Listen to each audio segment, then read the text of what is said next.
कांग्रेस महासचिव शकील अहमद ने देश में चल रहे सियासी तूफान को नई हवा दे दी है। शकील अहमद ने ट्वीट किया था कि आतंकी संगठन इंडियन मुजाहिदीन का गठन गुजरात दंगों के बाद हुआ था। शकील अहमद ने रविवार को की अपने ट्वीट में लिखा कि एनआईए ने अपने आरोप पत्र में कहा है कि इंडियन मुजाहिदीन का गठन 2002 में हुए गुजरात दंगों के बाद हुआ, लेकिन इसके बावजूद बीजेपी और आरएसएस अपनी सांप्रदायिक राजनीति नहीं छोड़ रहे हैं। शकील अहमद के ट्वीट से बौखलाई बीजेपी ने कांग्रेस पर आतंकवाद को बढ़ावा देने का आरोप लगाते हुए जमकर हमला बोला। शकील अहमद साहब जिस तरीके की बयानबाजी कर रहे हैं, ऐसा प्रतीत होता है कि वो जो इंडियन मुजाहिदीन का लक्ष्य है उसकी प्राप्ति में उनका सहारा बन रहे हैं।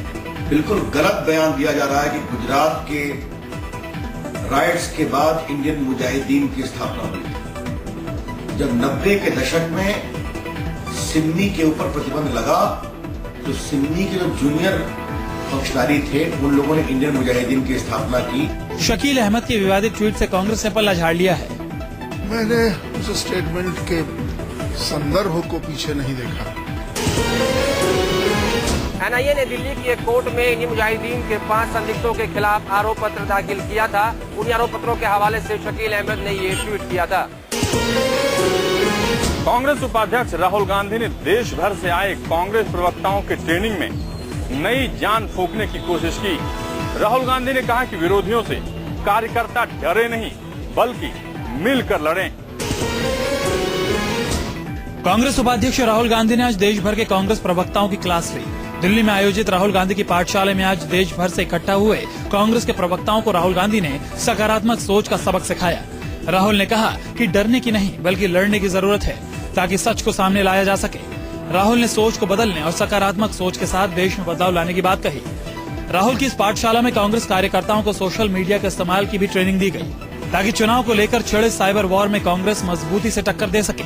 गौरतलब है कि कांग्रेस ने दिल्ली में देश भर के करीब 100 से ज्यादा प्रवक्ताओं की वर्कशॉप बुलाई है। ये वर्कशॉप 2 दिनों तक चलेगी। इस वर्कशॉप का उद्घाटन आज राहुल गांधी ने किया। इस वर्कशॉप में प्रवक्ताओं को विपक्ष के द्वारा फैलाई जा रही गलतफहमियों का माकूल जवाब देने के बारे में भी ट्रेनिंग दी जा रही है। मध्य प्रदेश के मुख्यमंत्री शिवराज सिंह चौहान की जन आशीर्वाद यात्रा निकलने से ठीक पहले लगे पोस्टर और बैनर से नरेंद्र मोदी गायब हो गए। मोदी का पोस्टर से हटना कई सारे सवालों को जन्म दे रहा है। मध्य प्रदेश में मुख्यमंत्री शिवराज सिंह चौहान की जन आशीर्वाद यात्रा के विज्ञापनों में नरेंद्र मोदी कहीं दिखाई नहीं पड़ रहे। जहां इन विज्ञापनों में वाजपेयी, आडवाणी, सुषमा स्वराज, राजनाथ सिंह और अनंत कुमार मौजूद हैं, वहीं वर्तमान बीजेपी के सबसे लोकप्रिय नेता कहे जाने वाले नरेंद्र मोदी का फोटो न होना एक और कहानी बयां कर रहा है। जबकि पार्टी हाईकमान और राजनाथ सिंह नरेंद्र मोदी को ही पार्टी का चेहरा बता रहे हैं। गौरतलब है कि कल शिवराज सिंह चौहान ने कहा था कि केवल गुजराती बीजेपी का विकास मॉडल नहीं है। शिवराज इस जन आशीर्वाद यात्रा में 8000 किलोमीटर का सफर 50 दिन में पूरा करेंगे। चुनाव अभियान समिति के अध्यक्ष का शिवराज के विज्ञापनों में नहीं होना महज एक गलती या सहयोग है या फिर सोची समझी रणनीति, ये तो शिवराज सिंह चौहान ही जानते हैं। लेकिन बीजेपी नेता सवाल का जवाब देने से कन्नी काट रहे हैं। नहीं, हम तो कहना क्या मध्य प्रदेश का काम है, क्योंकि मध्य प्रदेश में यात्रा हो रही है और स्थानीय कार्यकर्ता, स्थानीय लोगों के फोटो हमारे कार्यकर्ता, प्रभारी मंत्री, संगठन मंत्री, पार्टी के पदाधिकारी उनका है।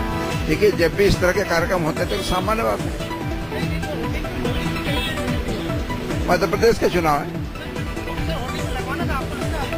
मुझे लगता है जो यहाँ की व्यवस्था की ठीक। मोदी की दम पर लोकसभा चुनाव जीतने का सपना देख रही बीजेपी की एमपी इकाई से मोदी का आउट होना इस बात का संकेत है कि मोदी को लेकर भाजपा में अभी भी आम राय नहीं है। बिहार बीजेपी में बगावत की सुगबुगाहट ने जेडीयू को हमला करने का एक मौका दे दिया है। जेडीयू के नेताओं ने कहा है कि अब बीजेपी के विधायकों को समझ में आ गया है कि यह बिहार है, गुजरात नहीं।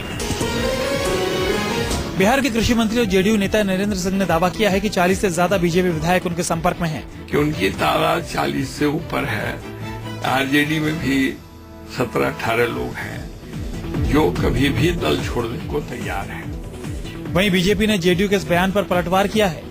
उस पार्टी के भी दर्जन से ऊपर विधायक हम लोगों के भी संपर्क में हैं। गौरतलब है कि 2 दिन पहले ही बिहार के पूर्व उप मुख्यमंत्री सुशील मोदी ने कहा था कि अगर जेडीयू बीजेपी का एक विकेट गिराएगी तो बीजेपी भी उनके 2 विकेट चटका देगी। बीजेपी में फूट से खुश जेडीयू नेता देवेश चंद्र ठाकुर ने भी आज चुटकी ली है। बिहार बिहार के भारतीय जनता पार्टी के जो माननीय विधायक लोग हैं वो भी जमीनी हकीकत को जान रहे हैं कि बिहार बिहार है। बता दें कि बीजेपी में फूट से खुश जेडीयू नेता देवेश चंद्र ठाकुर ने भी आज चुटकी ली है। तो बिहार के भारतीय जनता पार्टी के जो माननीय विधायक लोग हैं वो भी जमीनी हकीकत को जान रहे हैं कि बिहार बिहार है, बिहार गुजरात नहीं है। इससे पहले अमरनाथ गामी और विजय मिश्रा के बाद चिरैया से बीजेपी के विधायक अवनीश कुमार सिंह ने असंतोष जताते हुए बिहार बीजेपी को लोकतांत्रिक तरीके से चलाने की मांग की है। यूपी लोक सेवा आयोग को आज इलाहाबाद हाईकोर्ट ने दिया तगड़ा झटका। कोर्ट ने रिजर्वेशन के नए नियम के तहत 26 जुलाई से होने वाले टीसीएस के इंटरव्यू पर 10 दिनों के लिए रोक लगा दी है। इलाहाबाद हाईकोर्ट ने रिजर्वेशन के नए नियम के खिलाफ दाखिल जनहित याचिका पर पिछले हफ्ते अखिलेश सरकार से जवाब मांगा था। इस बीच इलाहाबाद में उपद्रव की आशंका को देखते हुए धारा 144 लागू है और सभी स्कूल कॉलेजों को 2 दिन के लिए बंद कर दिया गया है। गौरतलब है कि यूपी में अखिलेश यादव के सीएम बनने के बाद यूपी लोक सेवा आयोग के नए अध्यक्ष बने अनिल यादव ने लोक सेवा आयोग में नई आरक्षण नीति लागू की है। इसके तहत अब यूपी पीसीए की परीक्षा में तीनों स्तर प्री, मेंस और इंटरव्यू में आरक्षण दिया जा रहा है। आरक्षण के कानून के मुताबिक सिर्फ 50% सीटें आरक्षित की जा सकती हैं, लेकिन छात्रों का आरोप है कि यूपी लोक सेवा आयोग मनमाना बर्ताव कर रहा है और एक जातीय विशेष को फायदा पहुंचाया जा रहा है। याचिका में कहा गया है कि 1994 से प्रदेश में लागू आरक्षण नियम के तहत अंतिम स्तर पर आरक्षण देना था, लेकिन लोक सेवा आयोग ने परीक्षा के हर स्तर पर आरक्षण को लागू कर दिया है। माननीय न्यायालय ने उस याचिका पर अपना आदेश सुरक्षित कर लिया है एवं कमीशन को आदेशित किया है कि 26 तारीख से 2011 मेंस का जो इंटरव्यू होने वाला था उस इंटरव्यू पर रोक लगा दिया गया। यूपी के additional advocate general CB Yadav ने याचिका को खारिज करने की मांग करते हुए कोर्ट से कहा कि लोक सेवा आयोग 1996 के आरक्षण नियमों के तहत ही परीक्षा ले रहा है। 2G मामले की सुनवाई कर रही दिल्ली की विशेष अदालत ने भेजा अनिल अंबानी को समन। अनिल अंबानी को 26 जुलाई को सीबीआई के गवाह के तौर पर अदालत में पेश होना है। बीते शुक्रवार को मामले पर सुनवाई के दौरान सीबीआई ने कोर्ट में कहा था कि एडीजी समूह के अध्यक्ष अनिल अंबानी ऐसे शख्स हैं जो 2G मामले में निवेश से संबंधित कई अहम जानकारी दे सकते हैं। विशेष सरकारी वकील यूयू ललित ने कहा था कि स्वान टेलीकॉम प्राइवेट लिमिटेड में रिलायंस एडीजी कंपनियों के 990 करोड़ रुपए से अधिक के निवेश से जुड़े मामले पर अनिल अंबानी से जिरह की जरूरत है। स्वान टेलीकॉम प्राइवेट लिमिटेड के खिलाफ मुकदमा इसी अदालत में चल रहा है। ललित ने आरोप लगाया था कि शायद अनिल अंबानी उस बैठक में शामिल नहीं थे जिसमें ये फैसला किया गया, लेकिन वो उस बात से वाकिफ थे। विशेष वकील यूयू ललित ने अदालत से ये भी कहा कि जहाँ तक बैठक का सवाल है तो टीना अंबानी ने इससे जुड़ी बैठकों की अध्यक्षता की थी। अनिल अंबानी की कंपनी रिलायंस टेलीकॉम ने निचली अदालत के इस फैसले को सुप्रीम कोर्ट में आज चुनौती दी है। सुप्रीम कोर्ट में मंगलवार को इस केस की सुनवाई होगी। जिला सरकार और उसके मंत्रियों ने बेहाल दिल्ली के लिए अलग अलग एजेंसियों पर इसका ठीकरा फोड़ा। ऐसा में बड़ा सवाल ये उठता है कि क्या सही में भगवान भरोसे है दिल्ली? एक और दिल्ली भारी बारिश के बाद जल भराव से परेशान है, तो वहीं दिल्ली की सीएम शीला दीक्षित लोगों के जख्मों पर मरहम की जगह नमक डालने का काम कर रही हैं। आज शीला दीक्षित से मीडिया ने सवाल किया कि दिल्ली वालों को बारिश के बाद होने वाले जल भराव और जाम से निजात दिलाने के लिए सरकार क्या काम कर रही है, तो शीला दीक्षित को गुस्सा आ गया। शीला ने कहा कि दिल्ली की जनता को बारिश से मुक्ति चाहिए तो भगवान की शरण में जाएं। भगवान से प्रार्थना करो, बंद करो। जिला सरकार और उसके मंत्रियों ने बेहाल दिल्ली के लिए अलग अलग एजेंसियों पर इसका ठीकरा फोड़ा। ऐसा में बड़ा सवाल ये उठता है कि क्या सही में भगवान भरोसे है दिल्ली? गुड़गांव के जज रवनीत गर्ग की पत्नी गीतांजलि की हत्या के मामले में 6 दिन बाद भी गुड़गांव पुलिस के हाथें खाली। 6 दिन बाद पुलिस को आज मौका वारदात से एक कारतूस जरूर बरामद हुआ है, लेकिन अभी भी गुड़गांव पुलिस के पास इस सवाल का जवाब नहीं है कि आखिर गीतांजलि का हत्यारा है कौन। पार्क से कारतूस मिलने से जहां गुड़गांव पुलिस को एक अहम सुराग हाथ लगा है, वहीं गीतांजलि के भाई राकेश ने आज अपने जीजा सीजीएम रवनीत गर्ग पर सनसनीखेज इल्जाम लगाकर गीतांजलि की मर्डर मिस्ट्री में एक और पेच फंसा दिया है। गीतांजलि के भाई ने खुलासा किया कि उसके जीजा रवनीत गर्ग के एक दूसरी महिला के साथ हैं अवैध रिश्ते। सूद बता रहा है कि उसमें कोई एक्स्ट्रा मैरिटल अफेयर की बात आ रही है, क्या इस तरह की? बिल्कुल है, ऐसी बात है वहाँ पर। इस चीज के बारे में आपको रिपोर्ट के अंदर पूरी डिटेल मेंशन की हुई है, आपको इन्फॉर्मेशन मिल जाएगी। इस हाई प्रोफाइल मर्डर मिस्ट्री में पति पत्नी और वो की एक नई थ्योरी सामने आने के बाद पुलिस के लिए अब एक नई चुनौती पैदा हो गई है। जाहिर है पुलिस इस नई थ्योरी के जरिए भी गीतांजलि मर्डर मिस्ट्री की उलझी गुत्थी को सुलझाने की कोशिश में जुटेगी ताकि मर्डर मिस्ट्री का मुकम्मल सच सामने आ सके। गीतांजलि का परिवार अभी भी सीजीएम रवनीत गर्ग और उनके परिवार पर गीतांजलि की हत्या करने का शक जता रहा है। पुलिस इन आरोपों की जांच करने के लिए सीजीएम रवनीत गर्ग और उनके परिवार से लगातार पूछताछ कर रही है। डांस बार के बाद मुंबई के 5 स्टार और 3 स्टार होटलों में डांस पर नकेल कसने की जुगत में है महाराष्ट्र सरकार। बड़े होटलों में धड़ल्ले से डांस बार शुरू होने के चलते ही सुप्रीम कोर्ट ने मुंबई के डांस बार पर से पाबंदी हटाने का आदेश जारी किया है। मुंबई में आलीशान 5 स्टार और 3 स्टार होटलों में तरह तरह के डांस और बार की महफिलें हर दिन रंगीन समा बिखेरती हैं। मुंबई के डांस बार में ऐसे नजारों पर साल 2005 से पाबंदी लगी हुई है, जिसे सुप्रीम कोर्ट ने पिछले हफ्ते हटा दी है। अदालत ने बड़े होटलों में डांस का हवाला देते हुए डांस बार को भी हरी झंडी देने का फैसला सुनाया। अब इसी मसले पर महाराष्ट्र सरकार विधानसभा में विपक्ष के निशाने पर है। 5 स्टार होटल को लाइसेंस देते हो और नीचे के होटल को देते नहीं हो, तो आपका कहना यह है कि 5 स्टार में जाने वाले की मोरालिटी ज्यादा बड़ी है और नीचे के होटलों में जाने वालों की मोरालिटी कम है। सरकार ने ऐलान किया कि सूबे में डांस बार पर जड़े ताले यूं ही जड़े रहेंगे, किसी भी सूरत में सूबे में डांस बार नहीं खोलेंगे। उसके बारे में अभी होम डिपार्टमेंट और लॉ जुडिशल डिपार्टमेंट जो है इसके बारे में अपनी ओपिनियन देगी और उसके बाद ही फिर होम डिपार्टमेंट इसका फैसला करेगी। सरकार के रुख से साफ है कि सुप्रीम कोर्ट के आदेश के बावजूद भी मुंबई में डांस बार अब भी गुलजार नहीं हो पाए हैं। दिल्ली में करंट लगने से एक फिल्म मेकर की मौत का मामला सामने आया है। घटना दिल्ली के पौष इलाके औरबिंदो मार्ग मार्केट की है। पुलिस के मुताबिक सड़क पर लगी रेलिंग के ग्रिल में आ रहे करंट ने 33 साल के फिल्म मेकर आनंद भास्कर की जान ले ली। घटना के वक्त आनंद भास्कर अपनी बीवी, बच्चे और दादी के साथ शॉपिंग करने बाजार आए थे। सभी को उतरने के बाद आनंद अपनी दादी को कार से उतार रहे थे। दादी को कार से उतारते समय कार का दरवाजा पास की रेलिंग में छू गया, जिसमें तेज करंट आ रहा था। चश्मदीदों के मुताबिक तेज करंट की वजह से फिल्म मेकर आनंद वहीं अचेत होकर गिर गए। करंट का शॉक इतना जोरदार था कि फिल्म मेकर की कुछ ही देर में मौके पर ही मौत हो गई। घर वालों का आरोप है कि घटना के बाद एम्बुलेंस को मौके में पहुंचने में 1 घंटे से ज्यादा का वक्त लगा। जानलेवा हादसे के बाद आनंद का परिवार एनडीएमसी और एमसीडी को सवालों के कटघरे में खड़ा कर रहा है। फिलहाल पुलिस मामले की तफ्तीश कर रही है। मुंबई में बिस्किट गैंग के निशाने पर है बैंक से पैसे निकालने वाले लोग। जैसा गैंग का नाम, उसी अंदाज में यह गैंग अपनी वारदात को अंजाम देता है। सीसीटीवी में कैद इन तस्वीरों को देखिए। इस तस्वीर में एक शख्स पानी के बोतल को लेकर इधर उधर टहल रहा है। तभी एक नीली कुर्ती पहने महिला तेज रफ्तार से आती है और अपना बैग रखती है। तभी वहाँ खड़ा एक शख्स महिला को पानी की बोतल पकड़ाता है। महिला पहले चारों तरफ देखती है और लग जाती है अपनी कुर्ती धोने में। महिला कपड़े में लगी गंदगी धोने में जुट जाती है। लेकिन जरा इस शख्स को देखिए, महिला की हरकतों पर ये कैसे नजर रख रहा है। इसे जैसे ही मौका मिला पास में रखा महिला का बैग लेकर ये रफू चक्कर हो गया। महिला को जब बैग गायब होने का एहसास हुआ तो वो जोर जोर से चिल्लाने लगी। दरअसल बिस्कुट गैंग बड़े शातिर अंदाज में बैंक से मोटी रकम निकालने वालों पर नजर रखता है। फिर गैंग का एक सदस्य बिस्कुट चबाकर रकम निकालने वालों के कपड़ों पर थूक कर उसे गंदा करता है, जबकि गैंग के दूसरे लोग पानी देकर कपड़े साफ करवाने के बहाने रकम पर हाथ साफ कर देते हैं। ये लोग जो है साथ में पानी का बोतल भी रखते हैं। पहले वो बिस्किट खा के सामने वाले के कपड़े के ऊपर थूक देते हैं, फिर अब उसको बोलेंगे कि तुम्हारा कपड़ा गंदा हुआ है, और फिर उसको मदद करने के बहाने पानी का बोतल देंगे, साफ करने के लिए हेल्प करेंगे। बिस्किट गैंग शहर के तमाम बैंकों के बाहर चोरी और लूट की वारदात को अंजाम दे रहा है। बिस्किट गैंग के मेंबर बलूचिस्तान के हैं। इस गैंग के एक मेंबर को पुलिस ने गिरफ्तार भी कर लिया है। कानपुर के एक गेस्ट हाउस में मिली सरकारी डॉक्टर की लाश। गुस्सा डॉक्टर के परिवार वालों ने गेस्ट हाउस में की जमकर तोड़फोड़।